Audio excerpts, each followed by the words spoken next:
মাহমুদুল্লাহকে অধিনায়ক করা হলে বাংলাদেশ দল বিশ্বকাপে ভালো কিছু করবে। তাসকিনের ইনজুরির জন্য হাথুরু সিং দায়ী বললেন ম্যাশ। হ্যাঁ প্রিয় দর্শক, এই নিয়ে বিস্তারিত জানতে হলে ভিডিওটি না টেনে শেষ পর্যন্ত দেখতে থাকুন। আর আপনি যদি আমাদের চ্যানেলে নতুন হয়ে থাকেন তাহলে এক্ষুনি সাবস্ক্রাইব করে রাখুন। আর ইতিমধ্যে সাবস্ক্রাইব করে থাকলে আপনাকে অসংখ্য ধন্যবাদ। প্রায় সবাই বিশ্বকাপে দল দিলেও এখনো সবার থেকে পিছিয়ে বাংলাদেশ।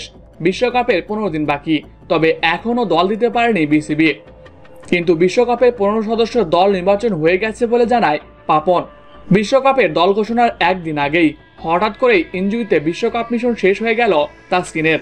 তার পরিবর্তে হাসান মাহমুদ আমেরিকার বিপক্ষে সুযোগ পেয়েছে। আর এতেই চটেছে মাশরাফি বিন মুর্তজা। মাশরাফি বলেন, জিম্বাবুয়ের বিপক্ষে তাসকিন, মুস্তাফিজ, শরীফুলকে কেন খেলাতে হবে এটাই আমি বুঝি না। বিশ্বকাপের আগে দলের মেইন খেলোয়াড়দেরকে ইনজুরিতে ফেলে দেওয়া হলো।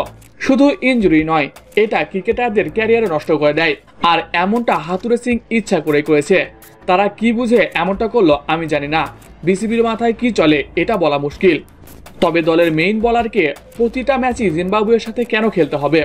ক্রিকেটারদের ভালোর জন্য ও তাদের অনুপ্রেরণা দেওয়ার জন্য বিশ্বকাপের আগে বিশ্রাম দেওয়া উচিত, পরিবারের সঙ্গে সময় কাটানো উচিত, এটাই আমি মনে করি। তাসকিনের ইনজুরির দায়টা নিবে কে? হাথুরু সিং এত পাকনামি করছে। তাসকিনের ইনজুরির ফলে বাংলাদেশের যে লসটা হলো এটা কি কেউ পূরণ করতে পারবে? এছাড়াও মাহমুদুল্লাহ রিয়াদের অধিনায়কত্ব নিয়ে মাশরাফি বিন মুর্তজা বলেন, রিয়াদ দলের জন্য অনেকটাই স্যাক্রিফাইস করেছে, কিন্তু সেভাবে তাকে সম্মান দেওয়া হয় না।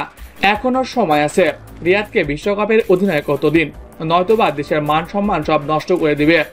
2023 বিশ্বকাপের আগে যেমন তামিমকে বাদ দিয়ে বড় ভুল করেছে বিসিবি, ঠিক তেমনই শান্তকে অধিনায়ক করে শান্তর ক্যারিয়ারটা নষ্ট করে দিয়েন না। তাই আমি চাইবো ভালো একজনকে দেশের দায়িত্ব দেওয়া হোক, যে দেশের মান রক্ষা করতে পারবে।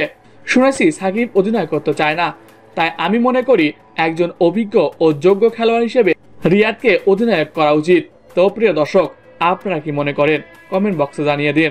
এছাড়াও খেলাধুলার সকল আপডেট সবার আগে পেতে হলে আমাদের চ্যানেলটি সাবস্ক্রাইব করতে ভুলবেন না। ধন্যবাদ সবাইকে।